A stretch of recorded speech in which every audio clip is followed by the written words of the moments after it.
बिहार में कोरोना की तीसरी लहर की आशंका के बीच सरकार ने एक बार फिर से सख्ती दिखानी शुरू कर दी है। नीतीश सरकार ने सावन और बकरीद जैसे मौक़ों पर लोगों की भीड़ न हो इसके लिए सख्त नियम बनाए हैं। नियम के तहत बकरीद के मौके पर जहां लोग सामूहिक रूप से नमाज नहीं पढ़ सकेंगे, तो वहीं सावन के महीने में शिवालय में होने वाली पूजा पर भी रोक लगाने का फैसला किया गया है। दरअसल बिहार में कोरोना के मामले कम जरूर हुए हैं, लेकिन सरकार की पूरी कोशिश है कि इसे फिर से सामूहिक रूप से फैलने से रोका जा सके। बकरीद से लेकर के पटना के डीएम चंद्रशेखर सिंह ने पुलिस अधीक्षक और तमाम पदाधिकारी के साथ बड़ी बैठक भी की है। बैठक के बाद निर्देश जारी करते हुए डीएम ने बताया कि कोविड गाइडलाइन का पालन करते हुए बकरीद की नमाज सिर्फ घरों में ही पढ़ी जा सकती है। मुजफ्फरपुर जिले के समराहाल के सभा कक्ष में जिलाधिकारी प्रणव कुमार की अध्यक्षता में बकरीद पूर्व के मद्देनजर शांति समिति की बैठक की गई, जिसमें SSP Jaikant, city SP Rajesh Kumar, SDO Kundan Kumar, DPRO Kamal Singh सहित अन्य पदाधिकारी मौजूद रहे हैं। बैठक में लिए गए कई अहम फैसले, कोरोना गाइडलाइंस को देखते हुए कई तरह के निर्देश भी जारी किए गए। लेकिन चूंकि शहरी क्षेत्र या मिट्टी का कोई घर है, सब पक्के का घर है, तो दफन करने का कोई जगह नहीं, तो वो घर के बाहर ही लोग हटेगा। और उसके बाद में जो लोग हैं उसके लिए पुलिस के द्वारा, मुजफ्फरपुर पुलिस के द्वारा सभी तरीके की तैयारियां कर ली गई हैं। इसमें जो भी डिप्लॉयमेंट है, इसमें लोगों को बताया गया है कि इस तरीके का कोई भी सामूहिक आयोजन नहीं होगा और न नमाज के बारे में कदम लिया गया है। सभी थाने लेवल पर भी इसमें हो गई है और वहाँ भी सभी लोगों को ये बातें क्लियर कर दी गई है। इसके अलावा पुलिस का डिप्लॉयमेंट पूरी तरीके से रहेगा और जहाँ भी ज़रूरत है वहाँ पर हम लोग की जो प्रियोरिटी टीम्स हैं वो एक्टिव रहेंगी और हम लोग उम्मीद करते हैं कि पूरा फेस्टिवल बड़े पीसफुल तरीके से और कोई भी अनसी इवेंट नहीं। Thank you. बकरीद जो आगामी बकरीद पर्व है जो 21, 22, 23 तारीख को मनाया जाएगा, उसको लेकर के शांति समिति के सदस्यों के साथ यहाँ पर समाहरणालय के सभागार में आज बैठक की गई और जो कोविड एप्रोप्रिएट बिहेवियर है और कोविड के गाइडलाइंस हैं वर्तमान में होम डिपार्टमेंट के द्वारा जो 5 जुलाई को निर्देश निकला है वो भी प्रभावी है। उसके आलोक में सभी लोगों से अपील की गई है कि कोविड एप्रोप्रिएट बिहेवियर और होम डिपार्टमेंट के गाइडलाइंस के आलोक में ही बकरीद का त्यौहार मनाया जाना है। इसको लेकर के विभिन्न तरह के सुझाव भी लोगों से आए हैं, जिसमें नगर निगम के द्वारा साफ़ सफाई की व्यवस्था एवं अन्य व्यवस्थाएँ आई हैं।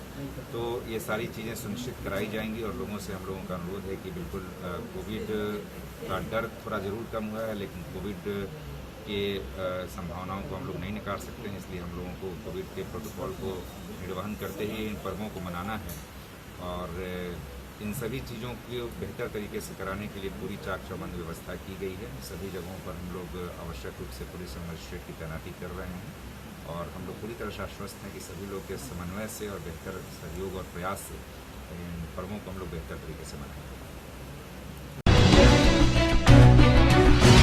सुपौल जिले से सटे भारत नेपाल सीमावर्ती वीरपुर थाना परिसर में वीरपुर एसडीएम कुमार सत्येंद्र यादव की अध्यक्षता में बकरीद पर्व और सावनी मेले को लेकर शांति समिति की बैठक दोनों समुदाय के जनप्रतिनिधि और गणमान्य व्यक्ति की उपस्थिति में की गई। बैठक में वीरपुर एएसपी रामानंद कुमार कौशल भी मौजूद रहे हैं, जहां कोरोना संक्रमण के तीसरे लहर के खतरे को देखते हुए बकरीद पर्व अपने घरों में मनाए जाने की अपील की गई।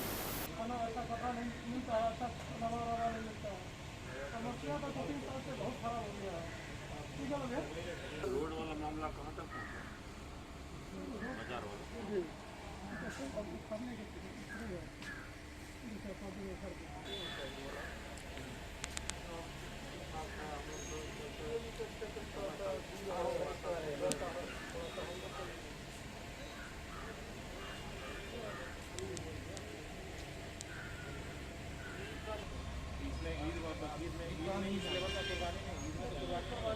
कुर्बानी वाला भी पॉइंट जुड़ जाता है, लेकिन आपका तनाव उत्पन्न होने का कारण है, इस पर भी फोकस करना है, इस पर भी सावधानी रखना है। जहाँ भी इस तरह का बलि हो रहा है उसका जो भी अपशिष्ट बचता है उसको जमीन में गाड़ करके तो कई बार ऐसा हुआ है कि बिना किसी के चाहे हुए कटे रहते हैं।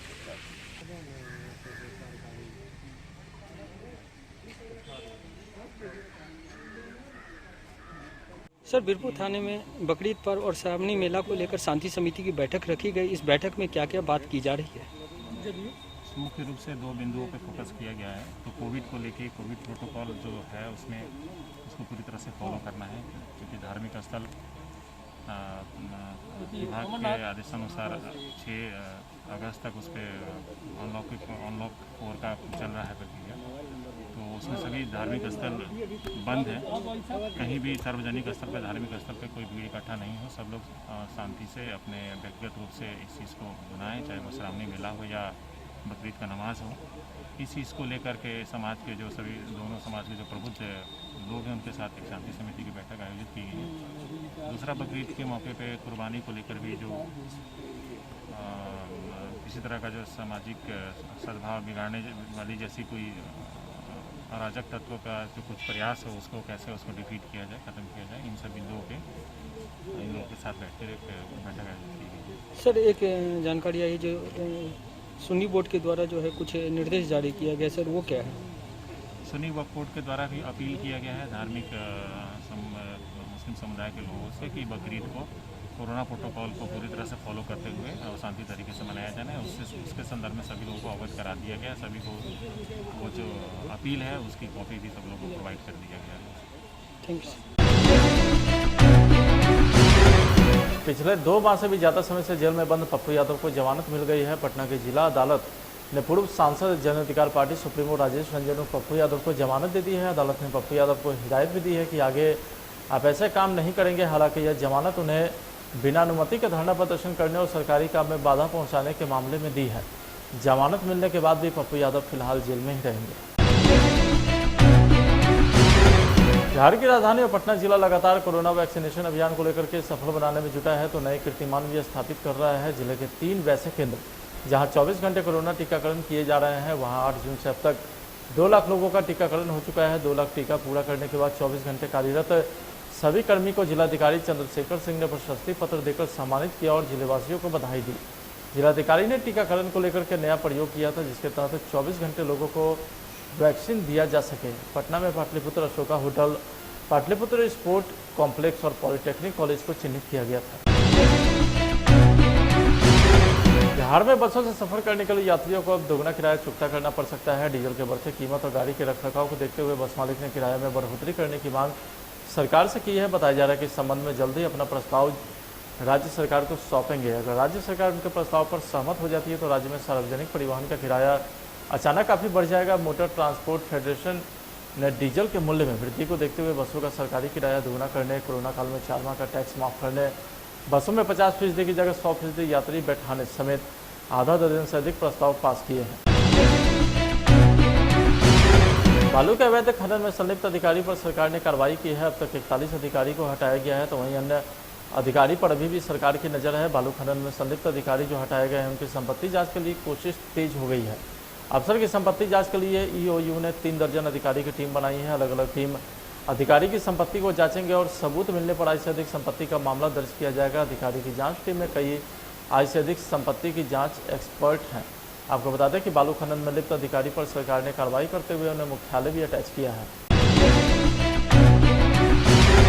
कोरोना की दूसरी लहर में सबक लेने के बाद बिहार अब ऑक्सीजन मामलों में आत्मनिर्भर राज्य बनने जा रहा है। राज्य के हर जिलों में अब अपना ऑक्सीजन प्लांट होगा। पीएम केयर फंड के सहयोग से राज्य में तैयार हो रहे 122 ऑक्सीजन प्लांट का काम काफ़ी तेज़ी से चल रहा है। पटना के पीएमसीएच, एनएमसीएच और आईजीआईएमएस में ऑक्सीजन प्लांट तेज़ी से तैयार हो रहे हैं। इसके अलावा राज्य के बाकी सभी 7 मेडिकल कॉलेज समेत कुल 122 जगहों पर प्लांट लगाए जा रहे हैं। बिहार में एक साथ बैठकर जाम छड़काना कई मुखिया के लिए भारी पड़ गया। रविवार को सासाराम के दरी गांव में शराब पीते 6 मुखिया को गिरफ्तार किया गया था। इन सभी मुखिया को पंचायत परामर्श समिति के अध्यक्ष पद से हटा दिया जाएगा।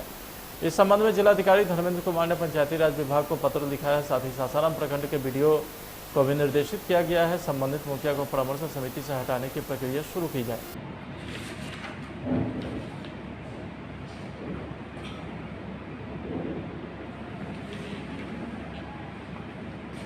मामले में जानकारी अभी हासिल हुई है और इस संबंध में ब्लॉक लेवल ऑफिसर जो हैं उसको मेरे द्वारा निर्देशित हुए हैं कि समिति के सदस्य होते हैं, ये लोग सलाहकार समिति के सदस्य होते हैं। तो हम लोग एसीएस पंचायती राज को मेरे स्तर से लेटर जा रहा है कि इनको समिति से हटा दिया जाए, ये लोग उस रैंक के योग्य नहीं हैं।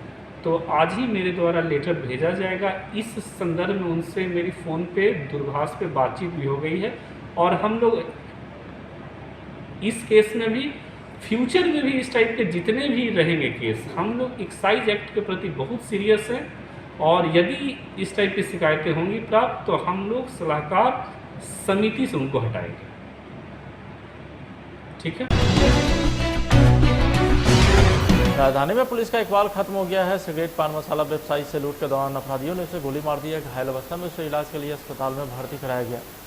घटना के संबंध में बताया जा रहा है कि मालसलामी थाना क्षेत्र के मंसूरगंज मंडी में दुकान बंद कर घर जा रहे सिगरेट पान मसाला व्यवसायी राजेश कालिया को अपराधी ने बीच मंडी में ही गोली मार दी है। व्यवसायी को गोली उनके जांघ में लगी है। गोली मारने के बाद अपराधियों ने 15 लाख रुपए लूटकर फरार हो गए। हो गया था, गोली चला दी, धान से। किस चीज का दुकान था आपका वहाँ? पान मसाला सिगरेट का। कहाँ पे दुकान हुआ आपका? Main road Masurganj. आप लोग से पैसा भी लिया है सिंचा? हाँ। कितना लिया? पैसा था 15। बिक्री था गिना सजावल नहीं था। लमसम कितना होगा? 15-20 लाख। क्या नाम हुआ आपका? राजेश कुमार। जो लोग गोली चलाए उन लोग को पहचानते हैं आप? सब काला पट्टी बांधे हुआ था, काला शर्ट भी पहने हुआ था, एकदम सब था। 4-5 आदमी सब था।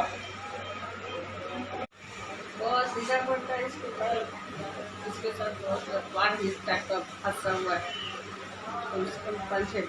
कहाँ पे ये गोली मारा गया है? इमारत के ठीक सामने। क्या नाम था इनका? राजेश कुमार।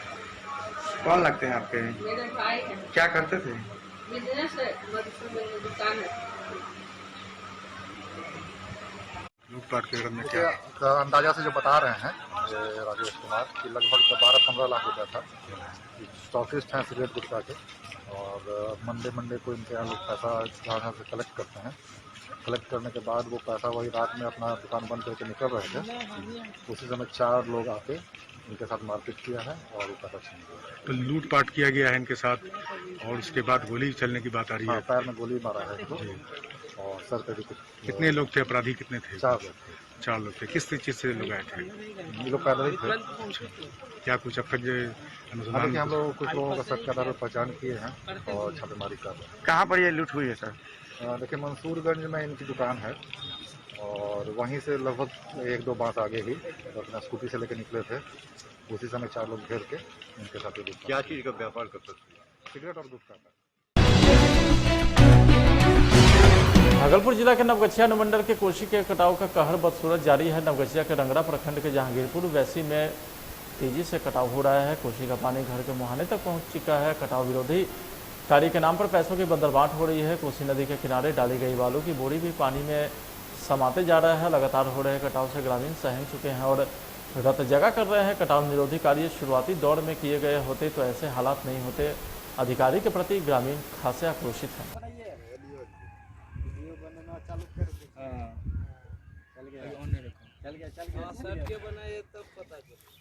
यहाँ से बना क्या बोले हो? नजदीक में बनेंगे। ऑन कर दो, ऑन करिए। चला अब लीजिए, अब चल दिया तेजी से। कोई तरीका है बुरा गेला ले लो सब लो। अरे तरीका ले लो सब लो। देखा कौन गया? अब हो जाएगा। हम लोग कहाँ थे? दीजिएगा सोशल मीडिया पे। अरे देखिएगा कैसा धमाल होगा। है गया लो।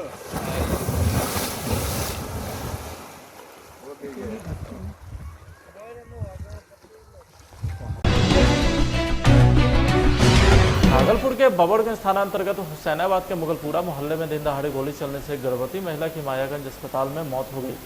पिता मोहम्मद आरिफ जो जदयू के नगर महासचिव हैं, उन्होंने बताया कि इम्तियाज जो फिलहाल जेल में बंद है, उसकी पत्नी जेबा खातून ने अपने बेटे बादशाह और इंतजार के साथ आई और 6 से 7 राउंड गोली चलाया, जिसमें कि एक गोली उनकी बेटी काजल को लग गई। आनंद थाने में मायागंज लाया गया, जहां इलाज के दौरान उसकी मौत हो गई।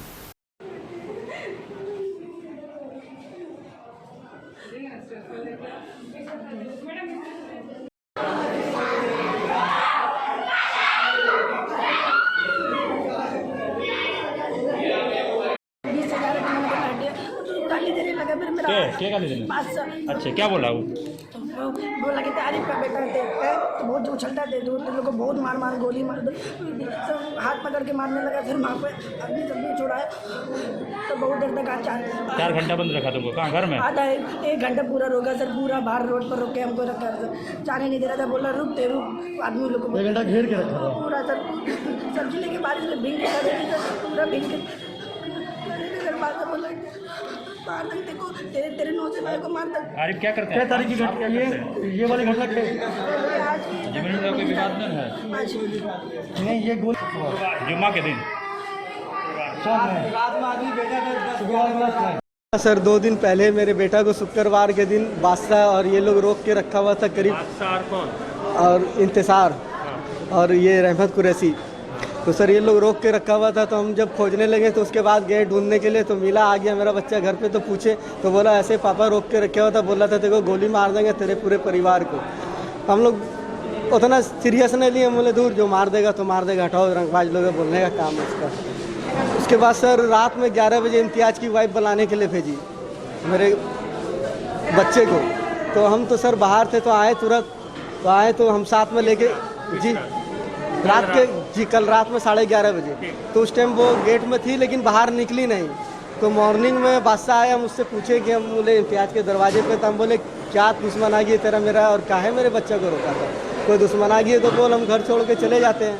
तो नहीं मादर चो तुम लोग को गोली मार देंगे, अभी मार देंगे, रुक तुम 5 मिनट 10 मिनट। हम लोग रुके रहे सर वहाँ पे 5-10 मिनट बाद बच्चे को लेके। फिर हम मेरी वाइफ बोली कि पापा चलिए नाश्ता करा देते हैं। मेरी वाइफ बोली नाश्ता कर लो आप, मेरे को जाना था सर कहीं। तो हम नाश्ता करने के लिए बैठे हैं, उसके बाद धड़ाधड़ गोली चलाने लगा। मेरी बेटी निकली तो मेरी बेटी को मार दिया। ये सुबह गोली जेवा मारी है, इंतसार मारा है, रहमत कुरैशी, और ये खड़ा होकर सर मरवाया है बब्बन उर्फ बाबा, जिसका नाम है शानवाज खान बब्बन उर्फ बाबा, शहबाज कुरैशी, फैसल नाजिम कुरैशी। जेवा का पति इम्तियाज जेल में है? जी सर, वो जेल में है, और उसको ये शंका है, बार बार हमसे कहती है कि तुम मेरे दुल्हा को पकड़वाए।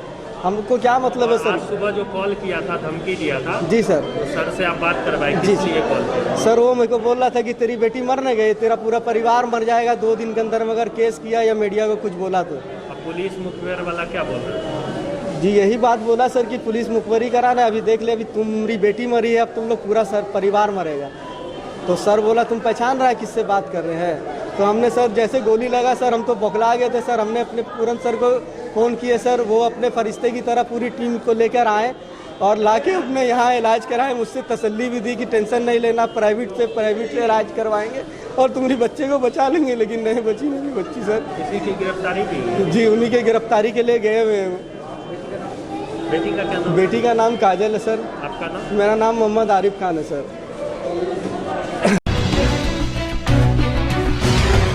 नालंदा के वेना थाना इलाके के नेशनल हाईवे 20 पटना गांव के पास रखे सरकारी रेलवे पटरी को अज्ञात चोरों ने दिन दहाड़े चोरी करने की घटना को अंजाम दे रहे थे। आपको बताते चले कि नेशनल हाईवे पर चौड़ीकरण का काम किया जाना है, जिसे समीक्षा के लिए कर्मियों के द्वारा रोड के किनारे रखे हुए सरकारी पोल को निरीक्षण कर रहे थे। इसी दौरान एक हाइडा मशीन के द्वारा ट्रक पर रेल पटरी को अज्ञात चोरों शाम 4 बजे करीब पोल को लोड कर रहे थे। निरीक्षण कर रहे स्टाफ के द्वारा पूछा गया तो बताने से इनकार करते हुए संतोषजनक जवाब नहीं दिया गया, जिसके बाद संदेह के आधार पर थाना को सूचित किया गया। बाद में पुलिस ने पहुंचकर चोर को गिरफ्तार कर थाने ले गई।